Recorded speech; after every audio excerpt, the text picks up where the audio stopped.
Hi friends, ఎలా ఉన్నారు? నేను మీ దత్తు సార్. ఈరోజు మన వీడియోలో టెట్ గురించి మాట్లాడుకుందాం. అసలు టెట్ ఎప్పుడు ఉండాలి? అసలు టెట్ గతంలో మరి సెప్టెంబర్లో టెట్ నిర్వహించడం జరిగింది. సో మళ్ళీ ఇప్పటివరకు టెట్ నిర్వహించలేదు. సో మళ్ళీ ఒకసారి టెట్ పెట్టి డిఎస్సి పెట్టాలనేటువంటి ఆలోచన ఒక వర్గం వారిది. కొంతమంది ఏం చేస్తున్నారంటే, సో అట్లా కాదు, అసలు కంపల్సరీ ఇప్పటికే లేట్ అయిపోయింది. సో ఉన్నటువంటి ఈ 5089 పోస్టులు ఏవైతే ఉన్నాయో ఆ పోస్టులకు వెంటనే సప్లిమెంటరీ నోటిఫికేషన్ ఇచ్చి, సో వెంటనే డిఎస్సికి భర్తీకి చర్యలు చేపట్టి జూన్లోగా మరి నింపాలి, అసలు జూన్లోగా అపాయింట్మెంట్ ఆర్డర్స్ ఇవ్వాలి, పోస్టింగ్లు ఇవ్వాలని చెప్పేసి ఒక వర్గం ఆలోచిస్తుంది. సో ఇక్కడ ఇంకొక మధ్యలో దూరినటువంటి మరో కొత్త అంశం ఏంటంటే, టీచర్ ప్రమోషన్స్కి ఇప్పుడు చాలామంది ఎస్జిటీలు మరి దాంతోపాటు ఎల్పీలు, లాంగ్వేజ్ పండిట్స్, వీళ్ళందరూ ప్రమోషన్ పొందాలంటే డెఫినెట్గా టెట్ క్వాలిఫై ఉండాలి. 2010 తర్వాత ఉన్నటువంటి ఎవరైతే మరి అభ్యర్థులు ఉన్నారో డిఎస్సి భర్తీ చేసిన ద్వారా మరి ఎవరైతే వచ్చారో వాళ్ళకు మాత్రమే టెట్ క్వాలిఫై ఉంది. 2012 డిఎస్సి కావచ్చు, 2017 డిఎస్సి కావచ్చు, ఈ అభ్యర్థులకు మాత్రమే టెట్ క్వాలిఫికేషన్ ఉంది. కానీ అంతకు ముందు ఉన్నటువంటి క్యాండిడేట్లకు ఎవరికి కూడా టెట్ క్వాలిఫై లేదు. సో టెట్ క్వాలిఫై కాకపోతే ప్రమోషన్కు అనర్హులు అనేటువంటి ఒక అంశం తెర మీదకి రావడం జరిగింది. ఎన్సిటి కూడా దీన్ని పదే చెప్తూ వచ్చింది. సో ఇప్పుడు ఖచ్చితంగా అమలు చేయాలనేటువంటి ఒక పరిణామం అయితే ఇక్కడ వచ్చింది. సో ఇక్కడ టీచర్లు ఏమనుకుంటున్నారంటే, సార్ మేము ఉన్న టైంలో, మేము ఎక్కిన టైంలో టెట్ లేదు, ఏం లేదు, మేము అప్పుడు ఎక్కినాము, జాబ్ అయిపోయింది, ఇప్పుడు లాస్ట్ చివరి దశలో మాకు మళ్ళీ పరీక్షలు పెట్టడం ఏంది అని చెప్పేసి, సో ఎన్ని సంవత్సరాలు సర్వీస్ చేసిన తర్వాత మాకు మళ్ళీ టెట్ పెట్టడం ఏంది ప్రమోషన్కి, దీనికి మాకు మాత్రం మినహాయింపు ఇవ్వండి, సో ఇప్పుడు రాబోయే తరాలకు మాత్రం టెట్ పెట్టండి అని చెప్పేసి వీళ్ళు అడుగుతున్నారు. సో ఇవన్నీ పరిణామాల మధ్య సో ఇప్పుడు ప్రభుత్వం దగ్గర ప్రస్తుతానికి డబ్బులు లేవు. ఫస్ట్ ఆఫ్ ఆల్ విషయం ఏంటంటే, మన ఖజానా ఖాళీగా ఉంది. ఏమనంటే గత ప్రభుత్వం అప్పులు చేసింది కాబట్టి సో ఆర్థిక వ్యవస్థను గాడిలో పెట్టి పని చేస్తున్నాము అని చెప్పేసి, సో ఎన్ని ఆర్థిక వనరులు అవసరం అని చెప్పేసి ఇప్పుడు ప్రజాపాలన ద్వారా మొత్తం డీటెయిల్స్ సేకరించడం జరిగింది. అన్ని కుటుంబాల డీటెయిల్స్, ఏ పథకానికి ఎంత ఖర్చు అవుతాయని చెప్పేసి అన్నీ అంచనా వేస్తున్నారు. సో ఈ టైంలో మళ్ళీ మొన్నే రేవంత్ రెడ్డి గారు 2 లక్షల ఉద్యోగాలు ఏడాదిలోపే భర్తీ చేస్తామని చెప్పి చెప్పడం జరిగింది. మనకు జాబ్ క్యాలెండర్ ప్రకారము ఏప్రిల్లో ఒక డిఎస్సి రావాలి, మళ్ళీ డిసెంబర్లో ఇంకొక డిఎస్సి రావాలి. సో ఒక సంవత్సరంలోనే 2 సార్లు డిఎస్సి నోటిఫికేషన్ విడుదల చేస్తామని చెప్పేసి వాళ్ళు చెప్పడం జరిగింది. చాలామంది మన మిత్రులు ఏం చేస్తున్నారంటే, 90% ఆల్రెడీ బీఈడి డిఈడి చేసి టెట్ క్వాలిఫై అయిన వాళ్ళు, కానీ వాళ్ళు కొంతమంది అందరూ ఉన్నారు. రీసెంట్గా వచ్చినటువంటి ఈ 10% క్యాండిడేట్లు ఎవరైతే ఉన్నారో వీళ్ళందరూ కలిసి మాకు కూడా టెట్ ఛాన్స్ ఇవ్వండి, మాకు కూడా టెట్ ఛాన్స్ ఇవ్వండి అని చెప్పేసి అడుగుతున్నారు. టెట్ ఎప్పుడు డిఎస్సి పెట్టినా ఒక బ్యాచ్ అనేది రన్నింగ్లో ఉంటుంది. రన్నింగ్లో ఉన్న ఒక్క బ్యాచ్ కోసము కొన్ని బ్యాచ్లను, కొన్ని లక్షల మందిని అక్కడ ఆపేసి మరి వాళ్ళకి ఛాన్స్ ఇవ్వడం కోసం ఇంకొన్ని 6 నెలలని, ఆ తర్వాత ఇప్పుడు ఎప్పుడు డిఎస్సి పెట్టినా ఒక బ్యాచ్ రన్నింగ్లో ఉంటుంది, డిఎడ్ కానీ బీఈడి కానీ. మరి అలాంటప్పుడు వాళ్ళ కోసం అని చెప్పి ఇంతమందిని, ఒక్కరి కోసం 99 మందిని ఆపడం అనేది ఎంతవరకు కరెక్టు? అందుకే మిత్రులారా, చాలా ఇక్కడ నాకు తెలిసి నేనేమనుకుంటున్నా అంటే, ఇప్పుడు ఉన్నటువంటి ఏదైతే ఈ 5,000 నోటిఫికేషన్ ఉందో దీనికి మరో 7,000 కలిపి 11 నుంచి 12,000 పోస్టులు మరి నింపాలని చెప్పేసి మన పేపర్లో వచ్చింది. ఎగ్జాక్ట్లీ అదే తీసుకొని ఫస్ట్ ఆఫ్ ఆల్ ఈ 11,000 పోస్టులు, 12,000 పోస్టులు, ఈ 10,000కు పైననే. ఇప్పుడు తెలంగాణ ఒక్క రాష్ట్రానికే మరి 10,000 అంటే అప్పుడు ఏపీ తెలంగాణ కలిసి ఉన్నప్పుడు అది 20,000తో సమానం, 25,000తో సమానం కదా. సో ఇప్పుడు అట్లనే అనుకోండి, ఏదన్నా అనుకోండి, ఒక 10,000 నుంచి 12,000 పోస్టులు వచ్చినా పర్వాలేదు, ఆ నోటిఫికేషన్ వెంటనే జారీ చేయమని చెప్పాలి. ఫస్ట్ ఆఫ్ ఆల్ జారీ చేయంగానే మనము సప్లిమెంటరీ నోటిఫికేషన్ రాగానే అప్లికేషన్స్ కొంతమందికి టైం ఇస్తారు, తర్వాత వెంటనే చదువుకుంటారు, ఎగ్జామ్ రాసేస్తారు. ఇప్పుడు ఏప్రిల్లో ఎగ్జామ్స్ ఏం లేవు. ఇప్పుడు 10th ఎగ్జామ్స్ కూడా ఇప్పుడు ఇంటర్కు అది మార్చికి షిఫ్ట్ అయిపోయింది. ఇంటర్మీడియట్ 10th ఎగ్జామ్ ఇవన్నీ కూడా క్లోజ్ అయిపోతాయి ఈ మార్చిలో. ఏప్రిల్ మొత్తం ఖాళీనే. ఒకవేళ ఆ టైంలో డిఎస్సి నిర్వహించాలంటే ఒక 4 రోజులు టైం చాలు. ఎలక్షన్కు సంబంధం లేకుండా ఎలక్షన్ షెడ్యూల్ చూసుకొని, వెనక ముందు చూసుకొని, ముందు కానీ తర్వాత కానీ ఒక షెడ్యూల్ అనేది కరెక్ట్ ప్లాన్ చేసుకుంటే 4 రోజులు, 5 రోజులు, 6 రోజులు, ఒక వారం రోజులు టైం మధ్యలో గ్యాప్ దొరికితే ఆ గ్యాప్లో డిఎస్సి నిర్వహించవచ్చు. ఒకరోజు స్కూల్ అసిస్టెంట్లు, ఒకరోజు లాంగ్వేజ్ పండిట్లు, ఒకరోజు పీఈటీలు, స్పెషల్ టీచర్స్ కావచ్చు, ఒక 2 రోజులు 4 రోజులు ఎస్జిటి, మొత్తం ఒక వారం రోజుల్లో డిఎస్సి కంప్లీట్ అయిపోతుంది. ఇట్లా ప్లాన్ చేయాలి.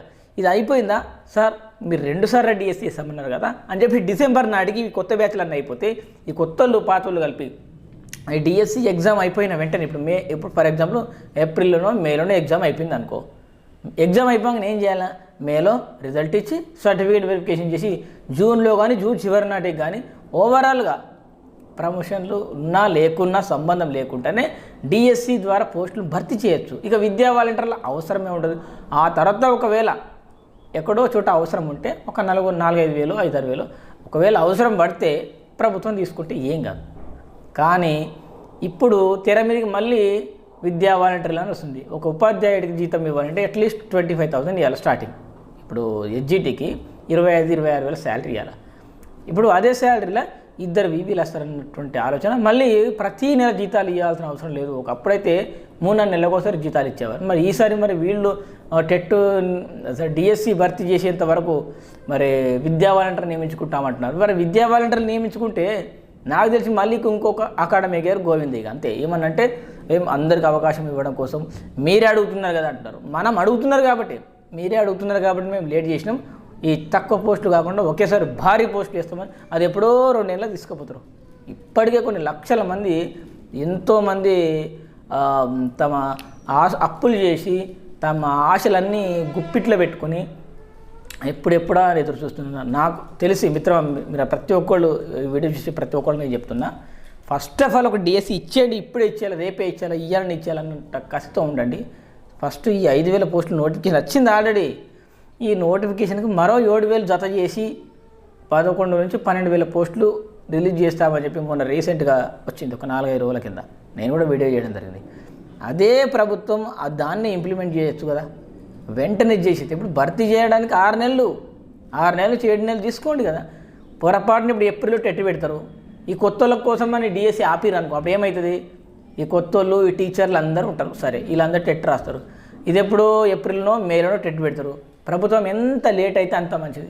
ఎక్కడికైనా ప్రభుత్వం లేట్ చేయాలా, కానీ అది తప్పనేది ప్రభుత్వం మీద రాకుండా జాగ్రత్తలు పడుతున్నారు. ఈ పరిణామాన్ని మీరు జాగ్రత్తగా గమనించండి.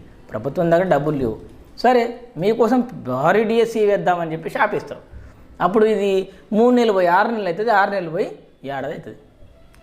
సో అప్పుడు జూన్లో మొత్తం మళ్ళీ గీలేస్తారు. ఇదే విద్యా వాలంటీర్లకు ఇదే నిరుద్యోగులు వస్తారు, మనోళ్ళు వేస్తారు. ఇక ఇప్పుడు జాబ్ వస్తుందో రాదో అని కన్ఫ్యూజన్లో ఉన్న వాళ్ళందరూ ఇదే ఉండండి, ఇట్లా ఉంటే బాగుంటుంది అని కోరుకుంటారు. మీకు గమనించండి, మంచి టాలెంట్ పర్సన్స్ మాత్రమే డిఎస్సి వేయాలా, మాకు జాబ్ కొట్టుకుంటాం, లైఫ్ లాంగ్ సెట్ అయిపోతామని వీళ్ళు అనుకుంటారా. యావరేజ్ స్టూడెంట్ అందరూ మండల్ లెవెల్లో కొన్ని చేసి వాళ్ళు ఏం చేస్తారంటే ఇదే బాగుంది, నాకు గవర్నమెంట్ జాబ్ వస్తుందో రాదో తెలియదు, సో ఇదే బాగుందని వాళ్ళ మనసులో ఉంటుంది, కానీ చెప్పరు బయటకు. చాలామంది కళ్ళతో చూశాను. సో దీంట్లో కూడా లోకల్ రాజకీయాలు చాలామంది చేస్తూ ఉంటారు. సో ఇవన్నీ కాకుండా ఇప్పుడు వెంటనే ఇప్పుడు నోటిఫికేషన్ రిలీజ్ చేసి ఎగ్జామ్ పెట్టేసి పోస్టింగ్ 1 నెల వెనక ముందు రాని, నీకు జాబ్ వచ్చిన తర్వాత నువ్వు 6 నెలలు లేట్ జాయిన్గా, కానీ అసలు నోటిఫికేషన్ లేకపోతే అసలు ఎప్పుడు పోతుందో కూడా తెలియదు. సో ఇలాంటి కొత్త ప్రభుత్వానికి ఇలాంటి అవకాశాలు ఇవ్వద్దు. ప్రభుత్వాన్ని మనం వాళ్ళు చెప్పినట్టే 2 లక్షలు భర్తీ చేస్తామన్నారు కదా. ఇప్పుడు ఇది జనవరి, ఇప్పుడు 6 నెలల లోపల ఒక డిఎస్సి నోటిఫికేషన్ వేస్తేనే మరో 6 నెలల్లో మరో డిఎస్సి నోటిఫికేషన్కి ప్లాన్ చేస్తారు. ఈ ఖాళీలు, ఈ ప్రమోషన్లు ఇచ్చిన తర్వాత అయ్యే ఖాళీలన్నీ ఈ కొత్త స్కూల్ మూసేసిన స్కూళ్ళని ఓపెన్ చేస్తామంటున్నారు కదా, ఆ స్కూళ్ళన్నీ ఆ తర్వాత చేసుకోవచ్చు కదా. 2వ డిఎస్సిలో ఆ ఖాళీలు భర్తీ చేసుకోవచ్చు. ఇప్పుడు ఒక 10,000 డిఎస్సి, అప్పుడు 10,000 డిఎస్సి అడగండి, 20,000 డిఎస్సి అయిపోతుంది ఏడాది లోపల. 10 నెలల ఏడాది ఒక 10,000 పోస్టు దిక్కులేవిడా. ఇప్పుడు ఏడాది లోపల 10,000 నుంచి 20,000 అంటే అది మంచిదే కదా, కానీ ఎందుకు అడగలేకపోతున్నారు నాకైతే అర్థం కావట్లేదు. సో ఏమన్నంటే మాకు మెగా డిఎస్సి కావాలి, మెగా డిఎస్సి వేస్తాం. ఈరోజు ఈ పూట తిండి లేదురా బాబు అంటే 2-3 రోజులు ఆగు నీకు బిర్యానీ పెడతాం అన్నట్టు పరిస్థితి. ఇప్పుడు ఆఖరి తీసుకోడు కావాలి. ఫస్ట్ ఆఫ్ ఆల్ మీరు ఇప్పుడు మళ్ళీ కొత్త తతంగా వస్తుంది. ఇప్పుడు ప్రభుత్వం ఏం చేస్తుందంటే జిల్లాల పునర్విభజనలు, ఒకవేళ పార్లమెంట్ నియోజకవర్గాల వారీగా చూసుకొని 10 జిల్లాలకు 15 జిల్లాలకు ప్లాన్ చేస్తే ఇదంతా తతంగం అయిపోతే మీకు మస్తు డిఎస్సి వస్తుంది, మస్తు పోస్టులు వస్తాయి, కొత్త జిల్లాల ప్రకారం ఇంకా ఎక్కువ పోస్టులు పెరుగుతాయి అని అనుకుంటారు. ఇదంతా time waste category, time waste పనులే. ఇప్పుడు ఉన్న జిల్లాలకు గెలికే అనవసరంగా ఇంత తలను పెట్టుకుంది ఈ గత ప్రభుత్వం. సో ఇప్పుడు ఉన్నటువంటి ఈ జిల్లాలకు గెలకాల్సిన అవసరం లేదని నాకు అనిపిస్తుంది. లేదంటే పాత ఉమ్మడి జిల్లాలో కొనసాగించిన ఏ లొల్లి ఉండదు, ఏ రపరపు ఉండదు. ఎందుకంటే 400 ఆడు 200 అంటే 600, ఒక జిల్లాకు 600-700 పోస్టులు వచ్చినా కొంచెం సాటిస్ఫై ఉంటారు. కానీ ఒక జిల్లాకు 100-200 వచ్చేసరికి సాటిస్ఫై లేరు జనాలు.